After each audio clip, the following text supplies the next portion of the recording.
Shalom, salam sejahtera, namo buddhaya, salam kebajikan.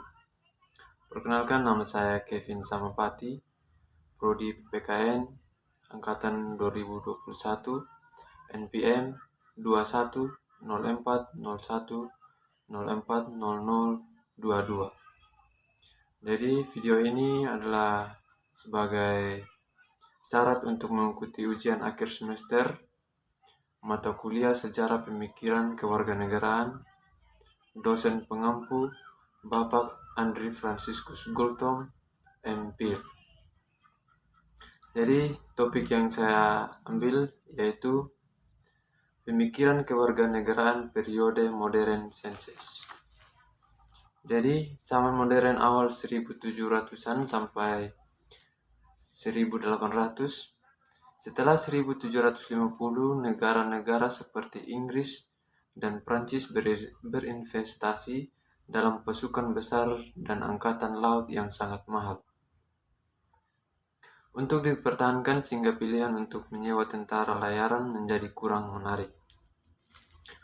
Penguasa menemukan pasukan di dalam negeri dan membebankan pajak kepada warga negara untuk membayar pasukan ini.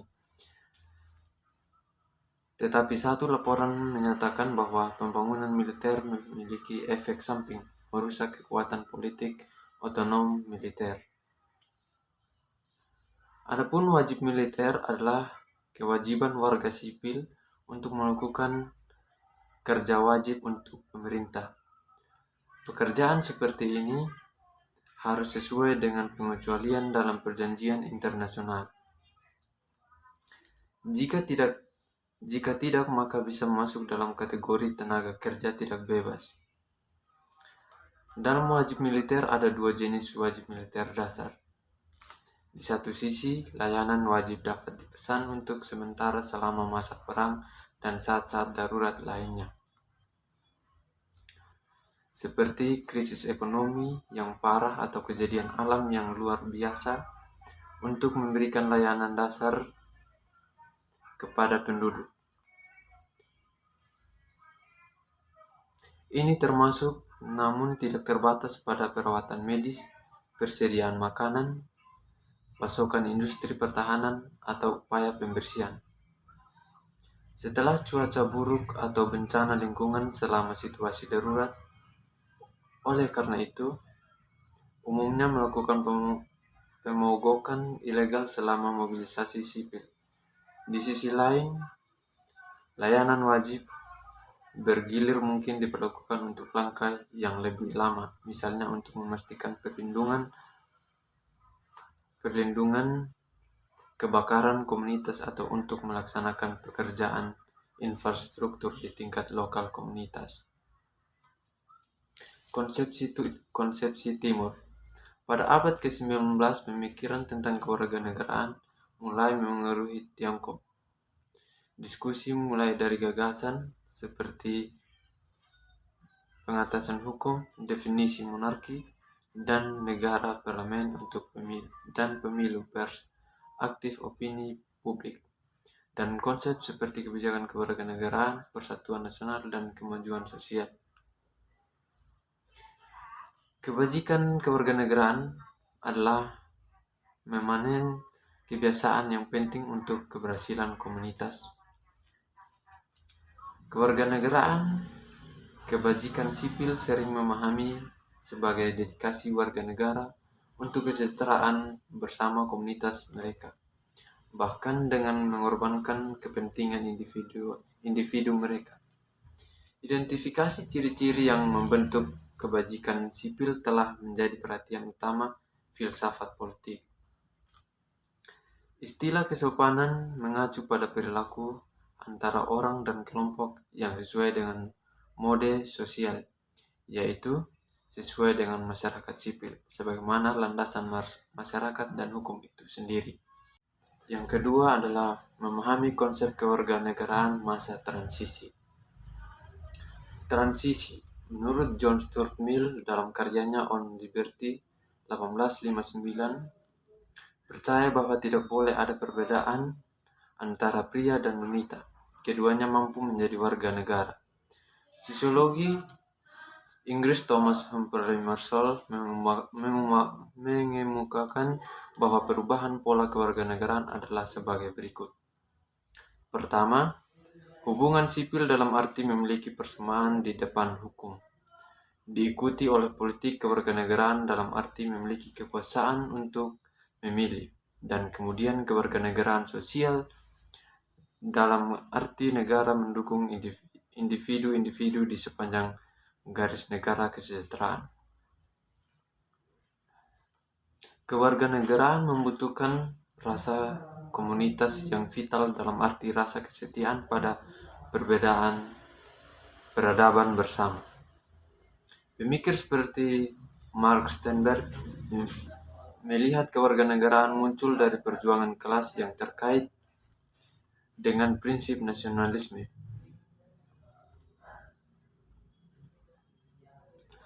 Nasionalisme muncul, banyak pemikir berpendapat bahwa gagasan tentang hak kewarganegaraan muncul dari semangat setiap orang yang mengidentifikasi diri secara kuat dengan bangsa kelahiran mereka. Jenis kewarganegaraan modern adalah yang memungkinkan orang berpartisipasi dalam berbagai cara. Kewarganegaraan bukanlah hubungan menjadi segalanya, tetapi hanya satu dari banyak jenis hubungan yang mungkin dimiliki seseorang. Ini terlihat sebagai prinsip pernyataan dalam arti bahwa kebanyakan orang memiliki status yang sama. Satu teori yang melihat berbagai jenis kewarganegaraan yang muncul dari lingkaran konsentris dari kota ke negara bagian dunia, dan bahwa kewarganegaraan dipelajari dengan melihat jenis hubungan yang dihargai orang pada satu waktu. Ide kewarganegaraan dan pengertian berat tentang pemerintahan mulai muncul di Asia pada abad ke-19 dan ke-20. Di Meiji Jepang, kekuatan sosial kerakyatan memberikan pengaruh terhadap jenis-jenis otoritas tradisional. Dan dari periode negosiasi dan konsesi oleh negara datanglah waktu perluasan demokrasi. Menurut satu catatan, banyak hubungan sebab akibat bekerja untuk mewujudkan kewarganegaraan versi Jepang.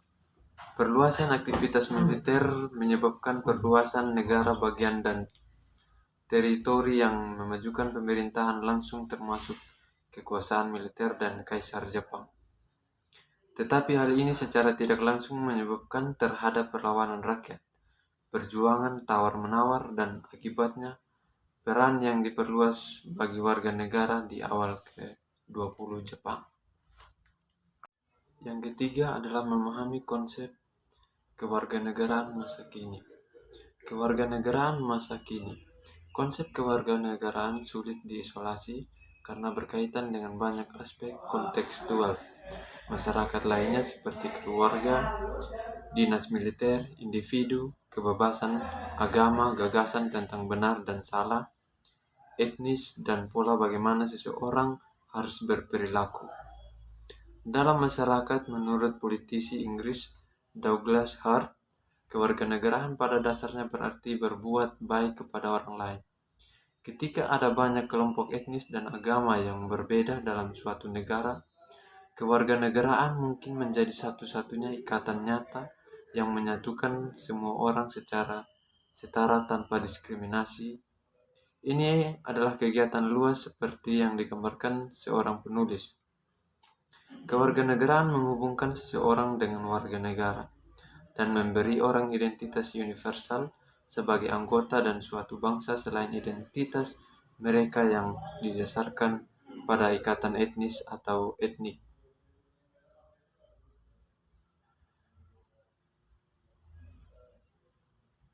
Kewarganegaraan dapat dilihat sebagai status dan cita-cita. Kadang-kadang menyebutkan gagasan kewarganegaraan menyiratkan sejumlah teori serta kemungkinan reformasi sosial. Menurut satu pandangan, ini memunculkan model tentang apa yang harus dilakukan seseorang dalam kaitannya dengan negara. dan menyarankan pendidikan atau hukuman bagi mereka yang menyimpang dari model tersebut. Kewarganegaraan tidak selalu tentang mengikut serta semua orang, tetapi juga merupakan kekuatan yang kuat untuk mengucilkan orang-orang yang terpinggirkan dalam masyarakat, seperti orang buangan, imigran gelap, dan lainnya. Dalam pengertian ini, kewarganegaraan tidak hanya tentang mendapatkan hak dan hak, tetapi juga perjuangan untuk menolak klaim hak oleh mereka yang awalnya tinggal di luar inti.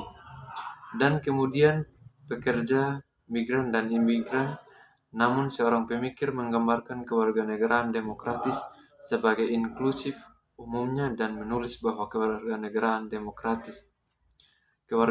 demokratis adalah memperluas hak asasi manusia, politik dan sipil kepada semua penduduk, tanpa memandang ras, agama, etnis atau budaya. Dalam sebuah negara sipil yang didasarkan pada konsep kewarganegaraan seperti itu, bahwa orang asing pun dilindungi oleh aturan hukum.